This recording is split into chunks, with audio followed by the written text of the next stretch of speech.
Yeah, I'm just putting together a few remasters. Complaining about the trackers are back in my life. All three agencies, it seems, are back on duty again. It's the third of the month.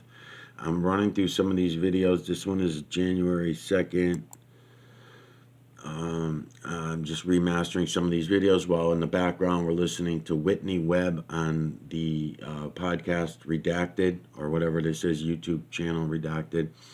Um, and I'm just running through some of these videos while I'm doing this. And just give me a second. They're in my computers. That my computers are so fucking slow.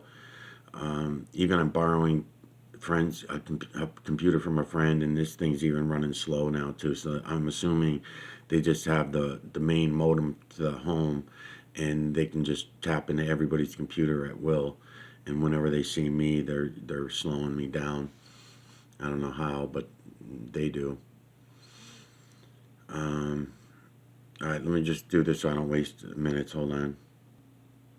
Okay, so this is January 2nd, 2023, video number 5.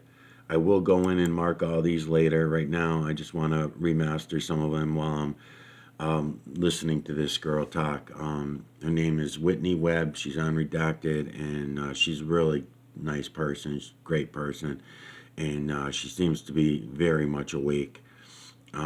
I don't know if she's as awake as I would like everybody to be, but she's very much awake.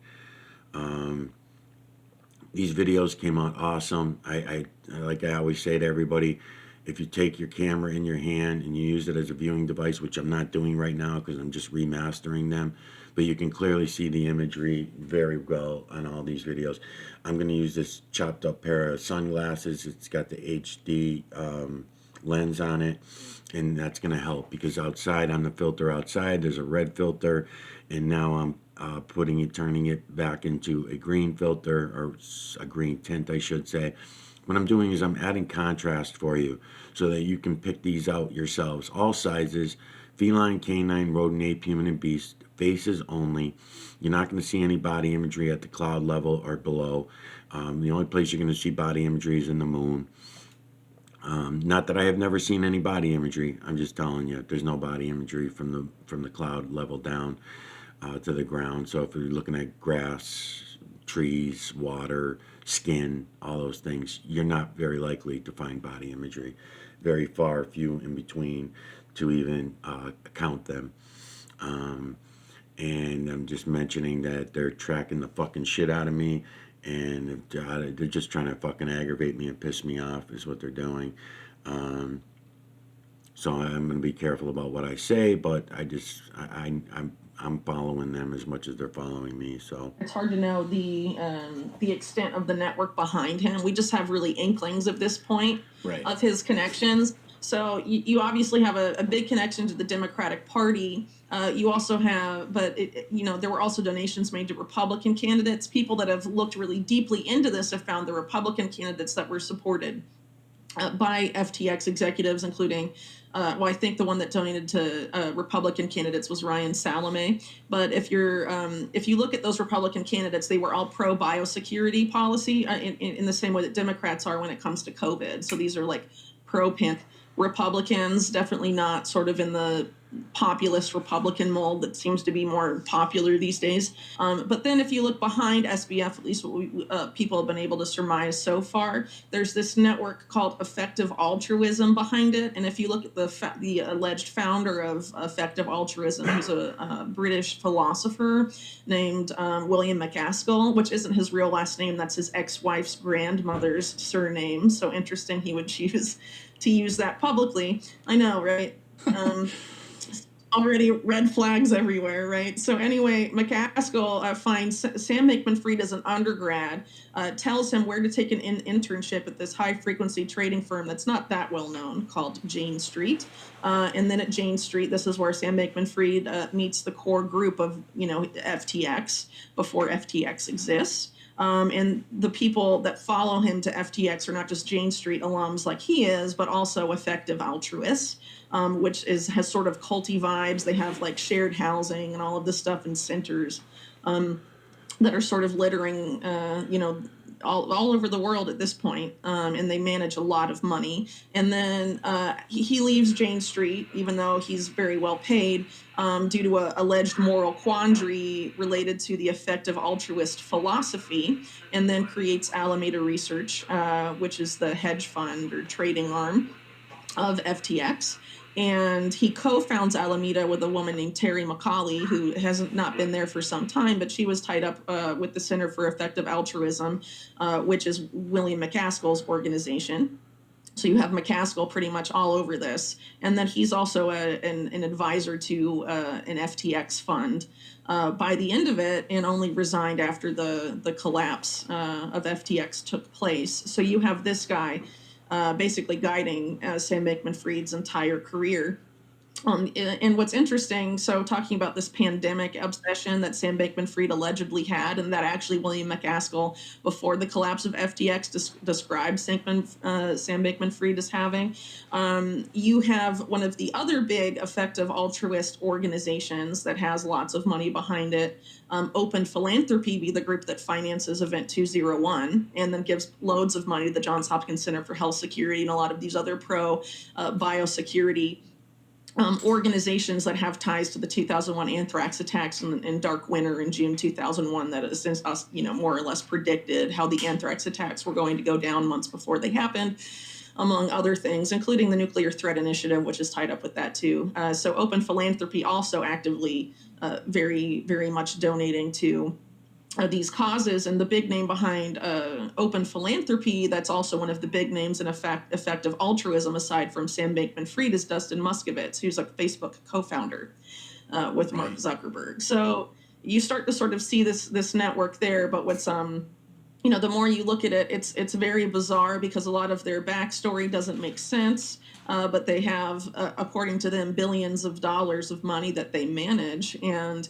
there's even like connections to Elon Musk at an effective altruist summit. Peter Thiel gave the keynote speech. So you have a lot of these Silicon Valley guys very connected to this movement. And some people have noted that effective altruism is actually most popular in Silicon Valley than elsewhere. So this particular network definitely merits investigating, and it seems to be a sore spot for some people.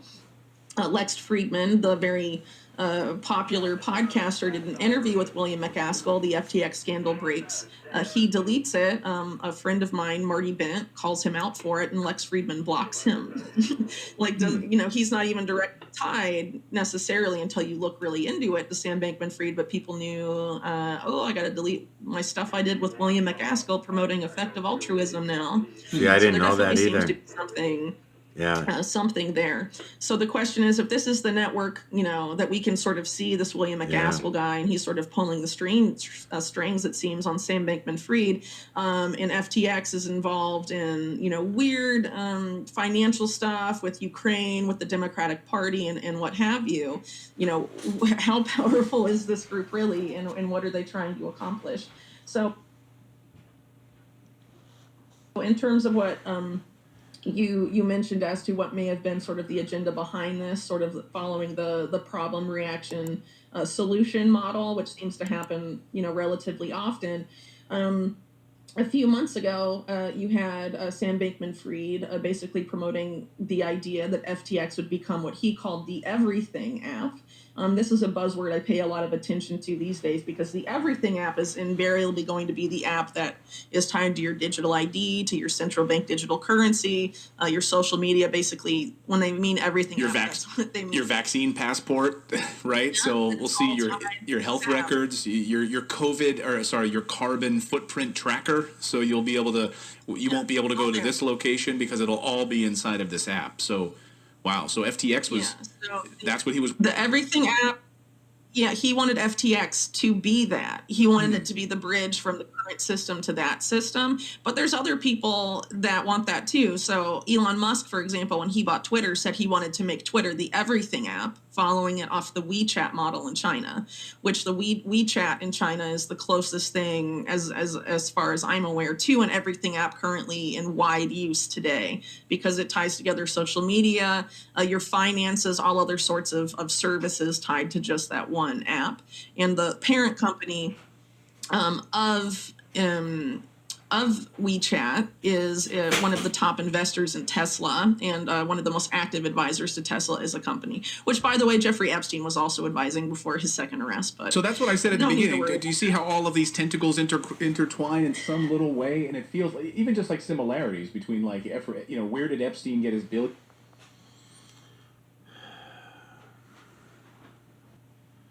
Okay, I'm gonna try this again. The computer already crashed on me a couple times since I started this, so let's do this. Okay, it's in motion. Try this again. Altruist, which has sort of culty vibes. They have like shared housing and all of this stuff in centers that are sort of littering, all over the world at this point, and they manage a lot of money. And then he leaves Jane Street, even though he's very well paid, due to a alleged moral quandary related to the effective altruist philosophy, and then creates Alameda Research, which is the hedge fund or trading arm of FTX. And he co-founds Alameda with a woman named Terry McCauley, who hasn't not been there for some time, but she was tied up with the Center for Effective Altruism, which is William McCaskill's organization. So you have McCaskill pretty much all over this. And then he's also an advisor to an FTX fund by the end of it, and only resigned after the collapse of FTX took place. So you have this guy basically guiding Sam Bankman-Fried's entire career. And what's interesting, so talking about this pandemic obsession that Sam Bankman-Fried allegedly had, and that actually William McCaskill, before the collapse of FTX, described Sam Bankman-Fried as having. You have one of the other big effective altruist organizations that has lots of money behind it, Open Philanthropy, be the group that finances Event 201, and then gives loads of money to the Johns Hopkins Center for Health Security and a lot of these other biosecurity organizations that have ties to the 2001 anthrax attacks and Dark Winter in June 2001 that has more or less predicted how the anthrax attacks were going to go down months before they happened, among other things, including the Nuclear Threat Initiative, which is tied up with that too. So Open Philanthropy also actively very, very much donating to these causes. And the big name behind Open Philanthropy, that's also one of the big names in effective altruism, aside from Sam Bankman-Fried, is Dustin Moskovitz, who's a Facebook co-founder with Mark Zuckerberg. So you start to sort of see this network there. But what's the more you look at it, it's very bizarre because a lot of their backstory doesn't make sense. But they have, according to them, billions of dollars of money that they manage, and there's even like connections to Elon Musk at an effective altruist summit. Peter Thiel gave the keynote speech. So you have a lot of these Silicon Valley guys very connected to this movement, and some people have noted that effective altruism is actually most popular in Silicon Valley than elsewhere. So this particular network definitely merits investigating, and it seems to be a sore spot for some people. Lex Friedman, the very popular podcaster, did an interview with William McCaskill. The FTX scandal breaks. He deletes it. A friend of mine, Marty Bent, calls him out for it, and Lex Friedman blocks him. He's not even directly tied necessarily until you look really into it to Sam Bankman-Fried, but people knew, I got to delete my stuff I did with William McCaskill promoting effective altruism now. So there definitely seems to be something there. So the question is, if this is the network, that we can sort of see this William McCaskill guy, and he's sort of pulling the strings, it seems, on Sam Bankman-Fried, and FTX is involved in, weird financial stuff with Ukraine, with the Democratic Party, and what have you. How powerful is this group really, and what are they trying to accomplish? So in terms of what you mentioned as to what may have been sort of the agenda behind this, sort of following the problem reaction solution model, which seems to happen, relatively often. a few months ago, you had Sam Bankman-Fried basically promoting the idea that FTX would become what he called the Everything app.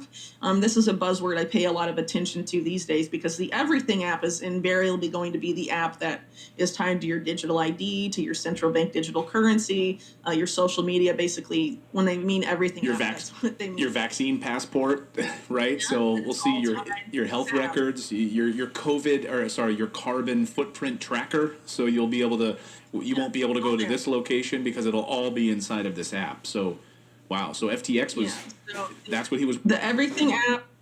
Yeah, he wanted FTX to be that. He wanted it to be the bridge from the current system to that system. But there's other people that want that too. So Elon Musk, for example, when he bought Twitter, said he wanted to make Twitter the Everything app, following it off the WeChat model in China, which the WeChat in China is the closest thing, as far as I'm aware, to an Everything app currently in wide use today, because it ties together social media, your finances, all other sorts of services tied to just that one app.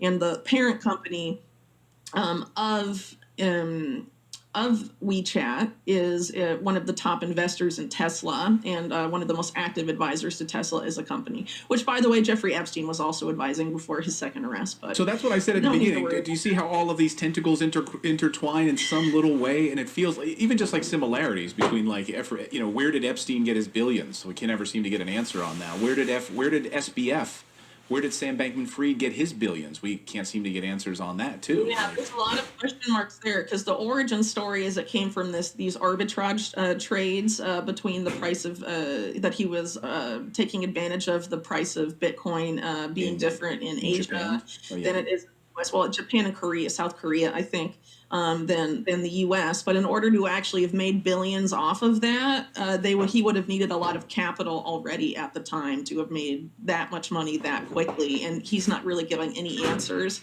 on where that money has come from. And according to some people that have looked into this even prior to the collapse, became very evasive when asked about the origins of this money.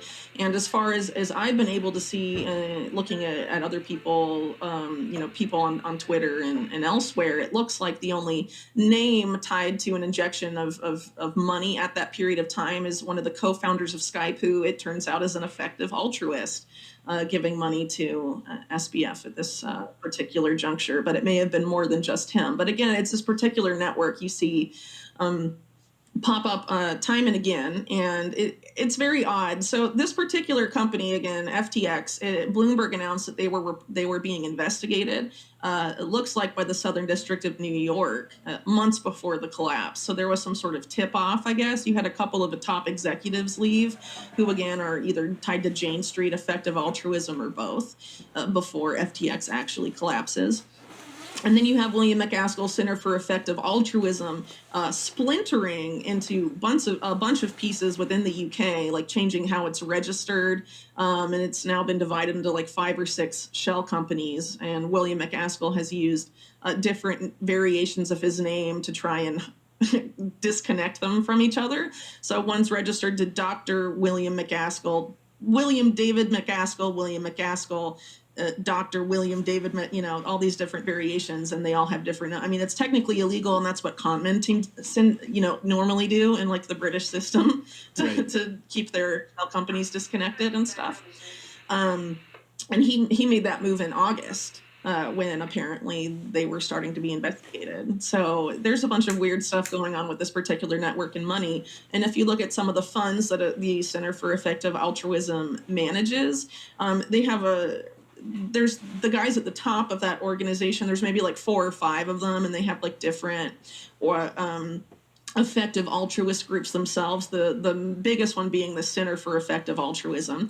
And they're just making grants to each other in a circular fashion. So, one makes $1 million grant to this group, and then that one makes $500,000 or 2 $500,000 grants to the next one, and so on. And it's all just changing hands between these same groups. And to me, that looks like money laundering, but what do I know? Right. And weird that you have a accused of money laundering in its own right. And they were also, FTX, as soon as they started, were allegedly funneling large amounts of money back to the Center for Effective Altruism. So this looks like a big financial funny money scandal that's a lot bigger than FTX. But now you have the people investigating FTX being members of Congress that are seen blowing kisses and hugging Sam Bankman-Fried and got like $300,000 from him, like Maxine Waters. Right. So the very people that are supposed to investigate got millions of dollars in donations, hundreds of thousands of dollars in donations. It's not surprising at all. I want to talk a little bit about the World Economic Forum, the World Health Organization, and then I also want to talk about the latest on this Epstein, this judge unsealing this info before we get you out of here. So, World Economic Forum, we talk about them extensively on our show. We dive deep into what their platform talks about, what they say publicly. These are not conspiracy theories. They're telling us, it's in their writings. So how would Policy papers, yeah. Yeah, they're policy papers. How would you describe to a layperson who just stumbles across and has never heard of the WEF, the World Economic Forum, how would Whitney Webb describe the World Economic Forum? Look at how they describe themselves: the premier promoter globally of the public-private partnership. So basically, the public-private partnership, stakeholder capitalism is also the term that gets used for that a lot, which is having stakeholder. It's either having stake not just in your private sector company, but also in the public sector and with what they call civil society, which tend to be NGOs. We'll leave that aside for a second. But basically, public-private partnerships is corporate capture of government. So you think about a lot of the complaints about the American system, for example, money is speech, corporations are people, a lot of corporate influence, undue corporate influence, or, influence of banks on our politicians, that they own our politicians and all of this stuff. So when you have the public-private partnership, you're having the private sector being elevated to be on equal footing with the public sector, which they've essentially captured. And so you're basically having, even more corporate capture of the government. But really what you're having is, an even more extensive move towards what is sometimes called as corporatism, or a merging of the fusing really of the public and private sector into like one entity. And this is like the classical definition of fascism. So that's essentially what the World Economic Forum is advancing. fascist. Yes. Well, a lot of people like to throw around communist fascism, but ultimately, if you're looking at that, a fusing of public and private power, it doesn't matter if the public or the private is really the dominant. You're getting the same totalitarian system at the end of the day. So I find that a lot of people, when they're talking about the WEF, there tends to be a lot of disagreement over just the vocabulary and the terms we're using. But I think we can all sort of agree that they ultimately end up in the same, whether fascist or communist, it's really going in the same direction of complete control. And so the WEF is basically developing policy papers that bring that type of system into fruition. But they tend to kind of cloak it in sort of this foul of like fake communitarianism type of fake collectivist type of vocabulary, I guess, where they sort of try and manipulate people to buy into it by sort of perverting a lot of, like I call it sort of like the Star Trek philosophy, the needs of the many outweigh the needs of the few. Right. So they're basically urging you for the good of the world and the good of the planet or the good of the poor, whatever, to have a large reduction in your standard of living and a large reduction in your rights. Why it's very obvious if you look at Davos or the World Economic Forum annual meeting that, these are policies being created for the benefit of the elite class who don't plan to also make those collective sacrifices that they're trying to market to you. So basically what it's leading to is a merging of public and private power with the intent to create ultimately a neo-feudal system where you have an elite class and then you have the underclass, like a giant underclass. And if you look at people that speak to the World Economic Forum, a good example would be the January 2020 speech of Yuval Noah Harari, saying that, because of this new industrial revolution, the fourth industrial revolution, they call it, whereas in industrial revolutions of yesteryear, you had, the people getting rich, and then you had the people in the middle, and you had the exploited class. He's saying that now in this revolution, it's better to be exploited than irrelevant. So, there's going to be the people at the top, and then there's going to be a massive exploited class or a class even under that are the class of the irrelevant people. And basically slaves in a lot of ways. I mean, just here we're Yeah. going to provide you a stipend. You're going to receive some money. You are not going to farm on your own anymore. You're not going to have your own farms. You're not going to create your own food sources. By the way, you're not going to eat meat. So we're going to we're going to provide all of these things for you. We're going to take away your farms. We're going to take away your land. We're going to take away your cash, right? We're not going to allow you to buy gold or precious metals or anything like that. We're going to control your currency. And oh, by the way, we're going to put this is my side of it too, is we're going to encourage you to drink a lot of alcohol. You just saw that in Japan, right? Pushing people like, you got to get back to drinking alcohol again. So we're going to push alcohol. We're going to push pharmaceuticals on people. Make sure they have Netflix turned on, and then you're good, right? Then we have this sort of like drone-like society, and everyone will be compliant. Yeah. There won't be riots. There won't be people who will want to rock the boat because they'll just be sedated and they'll be taken care of. Yeah, so it's basically the way they're trying to herd people into what you rightly point out as a slavery system is basically using convenience as the carrot to get people into basically these, corrals, essentially. Oh, so it's so easy And to just scan your phone and you get all this information. It's right there. It's so convenient.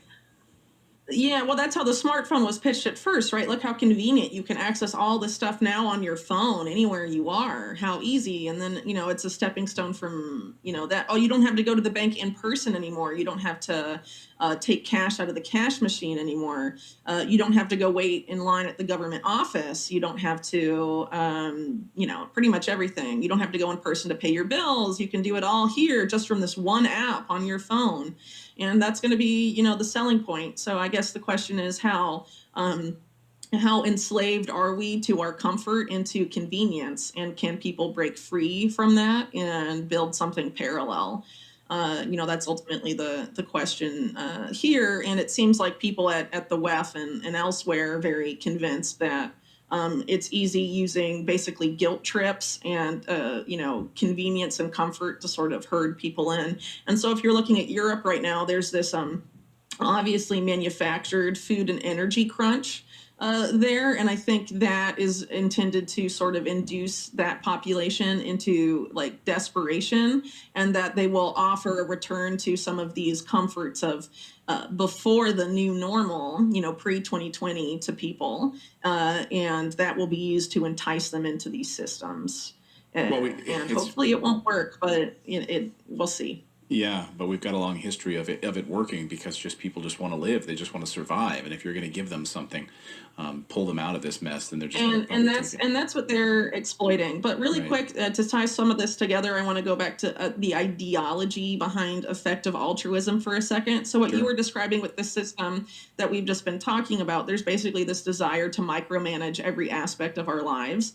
So the effective altruist, their philosophy is to get super rich as much as possible, join this elite tier, and then once you're in that elite tier of ultra rich, you're so elite and superior that you're able to pinpoint scientifically and mathematically exactly where the greater good of humanity needs your money to go. And some of these people have reduced this down to which lives are more valued, lives in the developing world or lives in the developed world.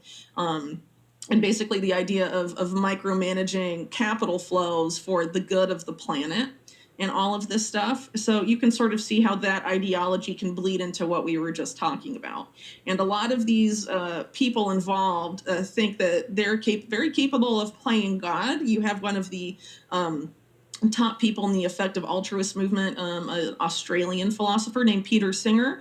Peter Singer became controversial in the 90s because he was arguing in favor of infanticide, that it's okay for the greater good to kill some babies within the first month of life, even if they're alive and healthy and stuff like that. So you take that ideology and you look at, how Silicon Valley's looking at stuff, and then people at in Bill Gates and all of this stuff, in the eugenics connection, historically, the transhumanist eugenics connection, how transhumanism is a key driver of this supposed fourth industrial revolution. you see a lot of these people in Silicon Valley favoring what is obviously a technocratic system where there's a class of technocrats who get to decide everything and you just have to live with it, and they're just telling you it's for the greater good, essentially. And so you're seeing this really all over the place. Yeah, like at Yuval this Harari. point. You It's mentioned very Yuval Harari insidious. talking about, we have too big of a population and we don't need all of these people, and it would be fine if all these people weren't around. So yeah, absolutely the case. A lot was making of, I think it was Luis Zamperini's biography by Laura Hildebrand, Unbroken, where he talked about the eugenics program, certainly talked about that quite extensively. And for those people, I think there was that was eye opening just hearing it in the Laura Hildebrand book about eugenics, as if that's something that just ended in the 1930s or 1940s and that's gone. No. Yeah, and that it absolutely continues. Yeah, so talking about transhumanism, right? That's how you can really see what the eugenics program became. So after World War II, you have Julian Huxley, who's Aldous Huxley's brother. He's installed as the president of UNESCO, but he's also the president of the British Eugenics Society. And charting out his vision for UNESCO, he writes about eugenics: we need to make the unthinkable thinkable again. 10 years later, he describes how to do that in a book called New Bottles for New Wine. Which is basically him talking about the human race in that metaphor, and he creates the term transhumanism, Julian Huxley. Wow. And he says that this is the new eugenics, merging man with machine and using these technologies to manipulate genes and all of that. So it's definitely evolved since then. But if you look at the people who financed Nazi race science, you have the Rockefeller Foundation. Mm-hmm. And who's a big financer of transhumanism today? The Rockefeller Foundation. Wow. So there's a lot more, going on here than just, let's augment ourselves with technology. And then you, of course, have the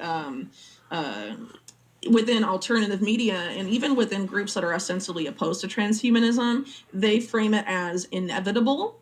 And they say the only way for us to compete is to merge with the machines to stay relevant with super intelligent AI. And I think that is a total scam, to be honest, to sort of sell people into adopting it. Because to be honest, artificial intelligence is not where they claim it is. The singularity would have already happened right now if it was capable of happening. And if you look at some of their research studies, it's very clear that they can't make it happen, and they're trying to really scramble to make it happen. So the idea of super intelligent AI just appearing on the scene and dominating life is very, very unlikely. But they don't really necessarily need to get that point to get people on the transhumanist bandwagon. They just have to say it's happened without evidence, potentially have it parroted by mainstream media, drum up the fear, and then say the only way to fight it or stay relevant is to get a chip in your brain or something like that. I want to ask you, we may see that in the future, because look at Elon Musk, for example. Elon Musk is a big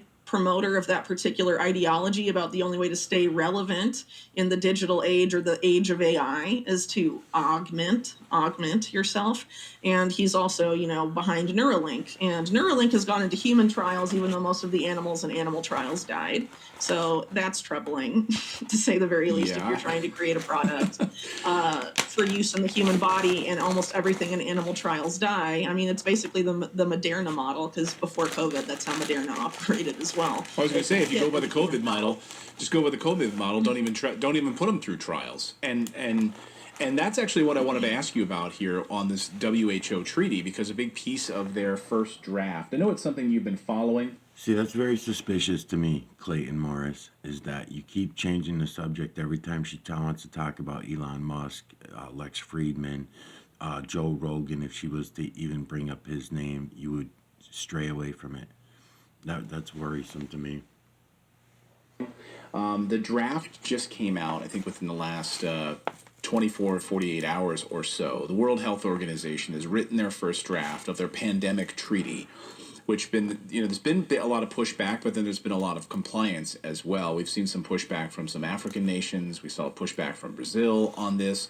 And if this World Health Organization pandemic treaty would effectively create a new government authority, and the way that I'm saying it, sort of above the authority of your elected leaders, it would be supranational. Supranational. And not. It wouldn't matter what your elected leaders are doing, because this is they would have overarching power. There's a bunch of things in this first draft They keep things very, very vague. They use the word equity a lot. They're pushing pandemic response products. They are going to have peer reviews and audit every nation's preparedness. They're going to have a ministry of truth, essentially, to combat misinformation and disinformation. They don't really define pandemic, like what it actually means. It's fairly vague. Just at a high level, and creating this sort of central role to oversee everything. What do you make of this pandemic treaty? What do you make of the World Health Organization and what this portends for the future? Okay, so the UN for a long time has been completely captured by the World Economic Forum. You can even look at the 90s, a relatively new article in Vanity Fair that's about Klaus Schwab's history, talks about how in the 90s his wage as chairman of the WEF was directly tied to the wage of the Secretary General of the UN. So there was a connection there from the 90s. Also in the late 90s, you have Kofi Annan, then in charge of the UN at the time, saying, here at the UN, we've undergone, I think he calls it either the quiet revolution or the silent revolution, saying that now basically the UN operates as a public-private partnership. So a lot of people have the misconception that the UN is sort of like just a giant public sector organization, and all the public sectors of the world come together to have an equal seat at the table, right? That's sort of the idea, the idea of the UN that most people have, but that's not the case. And he even says in that speech, Kofi Annan does, that the business of the world, the businesses of the world is the business of the UN. And if you look at the World Health Organization and its funding, it's not just from public sectors. One of its biggest, funders is Bill Gates through the Bill and Melinda Gates Foundation, and then you have other sources of income from there as well, and you have ties to big pharma, for example. So if you look at Bill Gates, for example, and a lot of his philanthropy, it's not really philanthropy; it's impact investing. He openly talks about, for example, his investments in vaccines generate a larger return on investment than anything he's ever invested in his entire life. So does that sound like philanthropy or altruism to you? No.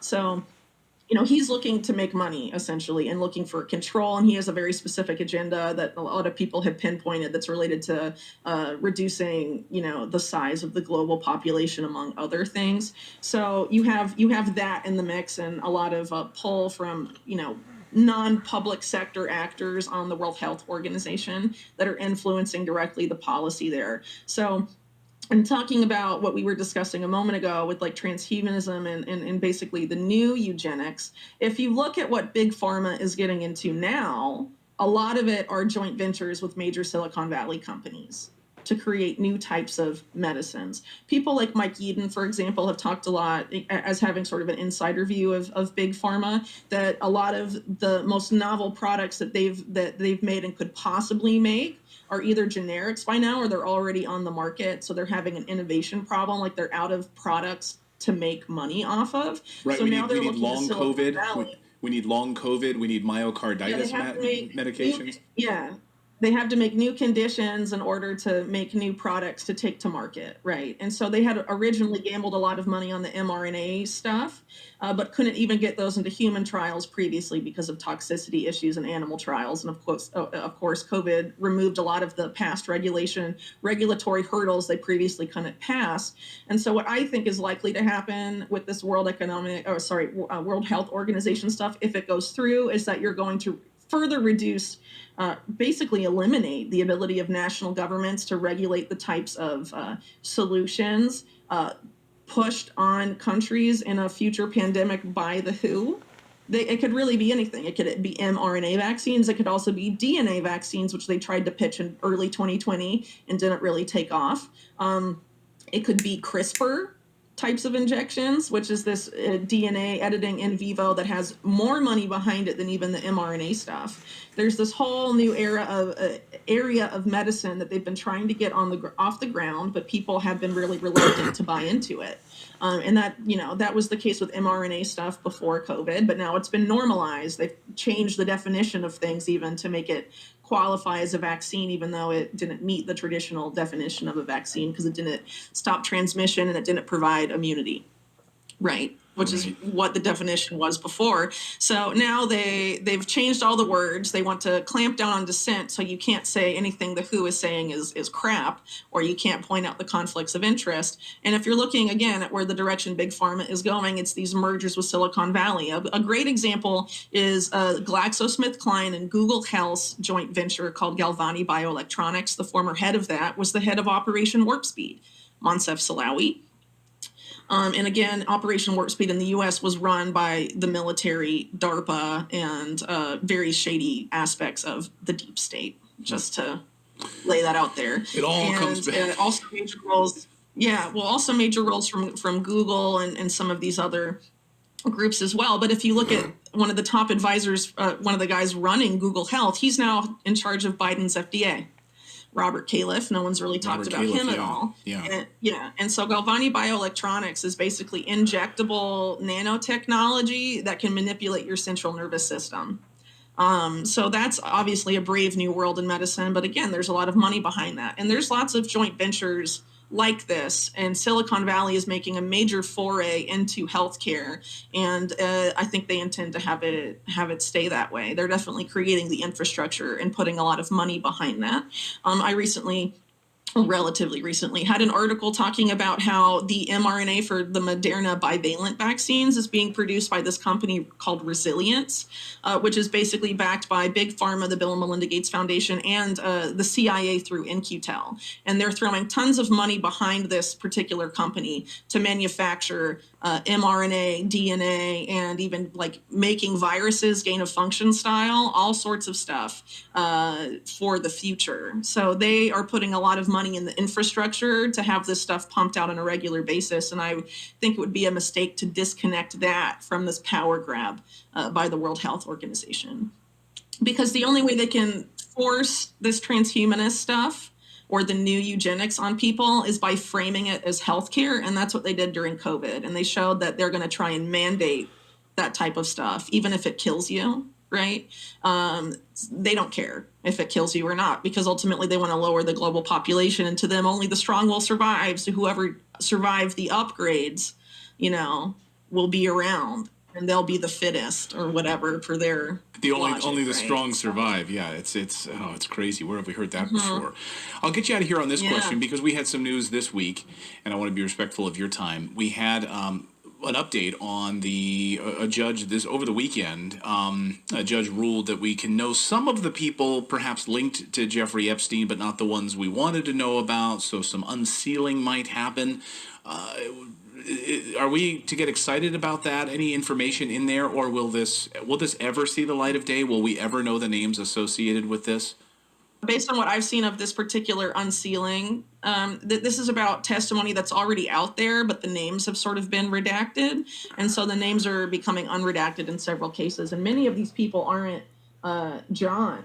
So the white car just went by again. So that's 3 times in 45 minutes that little white car rode by me. Right, or alleged Johns, they're victims, right, that were previously had their names redacted, but the judge ruled that because they've been so public about their experience that there's no need to have their names redacted anymore. And there's some other people that have popped up whose names are going to be released. Probably the one that would have given us any information, his name was not released because he's being allowed to pursue an appeal on whether his name is going to be redacted or not. So I think that may be interesting to see if that appeal is granted or dismissed.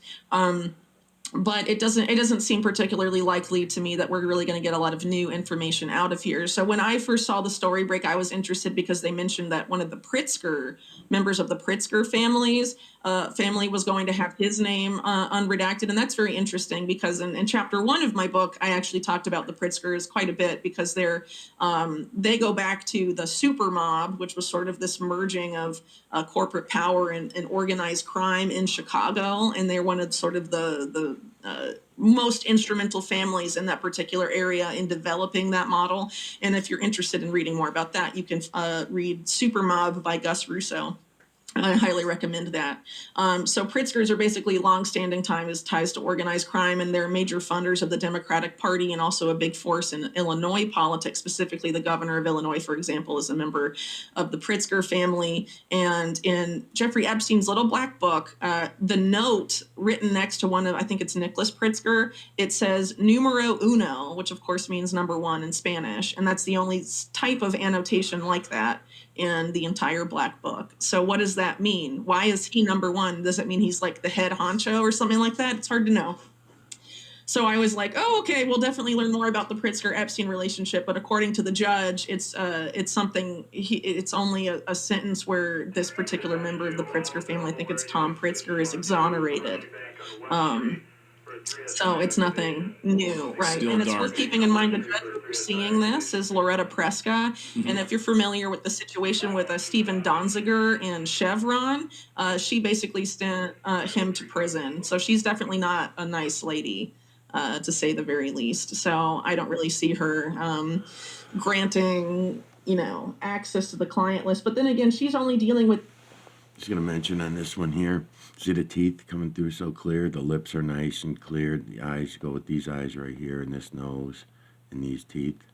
But when you get a set of teeth like that coming through, it's really nice. These transcripts of this particular case that's between Virginia There's another Giuffre and set Ghislaine over here, Maxwell. too. This Nice is set not of the teeth quote right unquote here. client list that we Go would with a assume face. the Department of Justice would have access to, Right. or at least would have names there.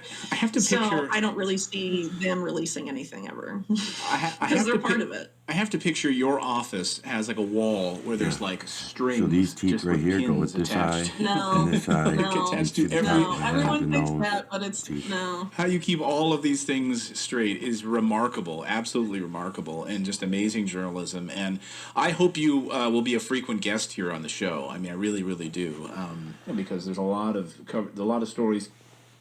And then at the same time, so this one here, you're starting to see a little more clear if I keep my finger out of the way.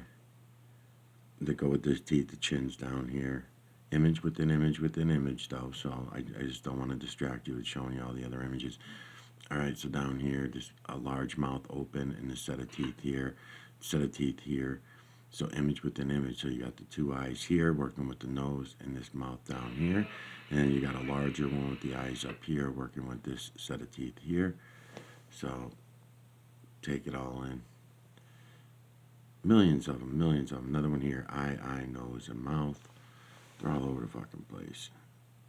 And I have not even paused the video either because I was running it through with this video at the same time. So let's see what I'm at for minutes. 44 minutes. All right, I'll just let this run out.